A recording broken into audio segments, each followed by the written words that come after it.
Hello, in this video we're going to talk about Thor Ragnarok and how it's probably more prevalent today than it ever was when it was first released.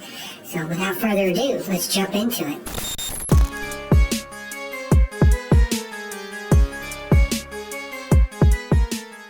Thor Ragnarok, directed by Viago von Dornish Martin Scheidenheimberg.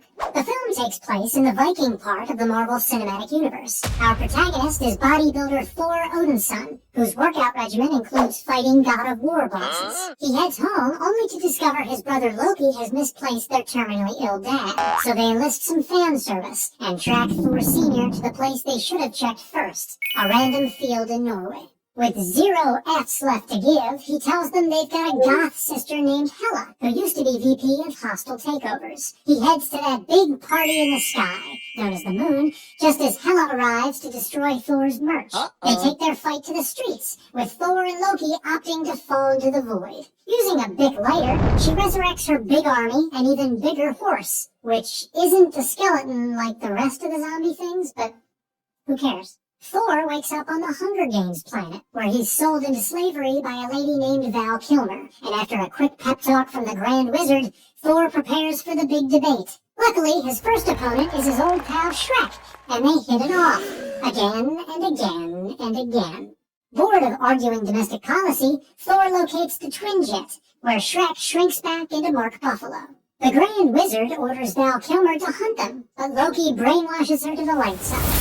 Thor borrows a ship from the ship library, but not before freeing a lovable pile of pop rocks. They interrupt a game of hide-and-seek on Asgard, and an all-out Smash Brothers brawl ensues. Man versus man, ogre versus horse, Oscar winner versus star of Men in Black International. Hela gives Thor some unlicensed LASIK and transports him to the ancestral plane, where his dad's chilling business class. He reminds Thor of the film's title. Are you Thor? So Loki packs a bowl, unleashing Skeletor.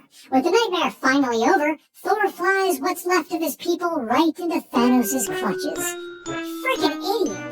Thor Ragnarok is about migration and displacement, otherwise known as vacationing by force. Most literally, Thor finds himself a stranger in a new land before time after a coup d'etat forces him out of Asgard and into cinematic history. Thor Sr. has been exiled to Earth, and by the end, the Asgardians are refugees seeking a new home, and if they're lucky, another Thor solo film. This Asgardian diaspora, and their plan to peacefully settle on Earth, stands in contrast with Hela, who settles new lands through brutal BDSM.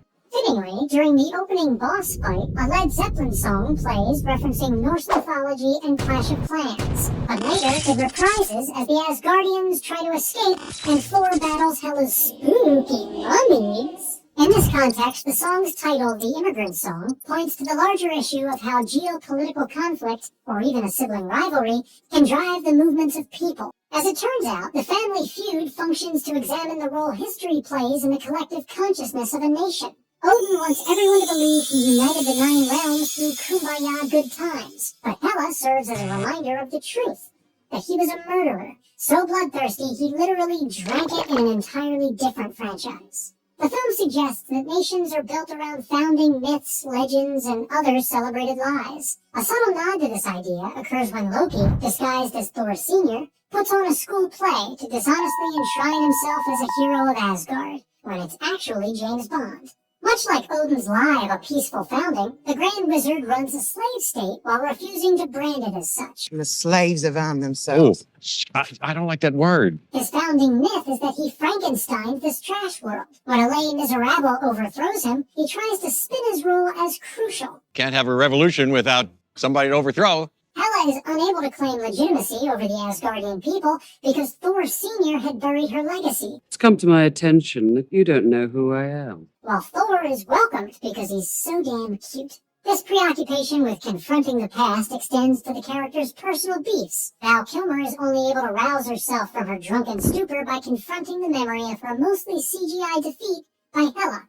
Shrek is unable to de-Hulkify until he confronts his romantic past with Scarjost. And Loki, after a gentle razzing about his past treachery, becomes slightly less of a dick. The role that history plays in national identity raises the question, what makes Asgardians Asgardian? Kinda like, why do kids love the taste of Cinnamon Toast Crunch? While some may answer that their residence in Asgard labels them as such, Thor's final Ghost Force vision suggests otherwise. Like his father, who lost an eye in exchange for knowledge, Thor's eye is spooned out as he realizes that Asgard is not a place, but a people. But also these people, too, who just showed up and are made of pop rocks. Well, that's going to wrap this video up. What did you think of Thor Ragnarok? Please let me know down below. And the algorithm's detecting, oh, you're going to like this video right here. This is one of my favorite. And don't forget, I'm JINK A.I, your comic book community host. And thank you for watching.